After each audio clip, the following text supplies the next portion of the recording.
நாடாளுமன்ற மழைக்கால கூட்டத்தொடர் இன்று தொடங்கி வரும் ஆகஸ்ட் 12ஆம் தேதி வரை நடக்கவுள்ளது.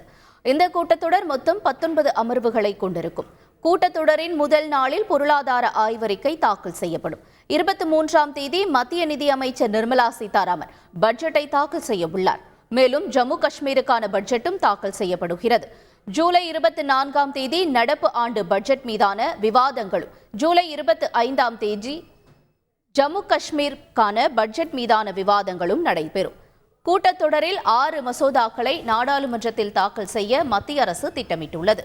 விமான சட்டத்திற்கு பதிலாக பாரதிய வாயுயன் விதேயக் சட்டத்தை கொண்டுவர திட்டமிடப்பட்டுள்ளது. தொழிற்சாலைகளில் பயன்படுத்தப்படும் கொதிக்கலன்களின் பாதுகாப்புக்காக புதிய பாய்லர் மசோதா, காஃபி மற்றும் ரப்பர் உற்பத்தி குறித்த ஊக்குவிப்புக்கு மற்றும் மேம்பாட்டு வளர்ச்சி மசோதா உள்ளிட்ட மசோதாக்களும் தாக்கல் செய்யப்பட உள்ளதாக தெரிவிக்கப்பட்டுள்ளது. செய்திகளை உடனுக்குடன் தெரிந்து கொள்ள உடனே சப்ஸ்கிரைப் பண்ணுங்க.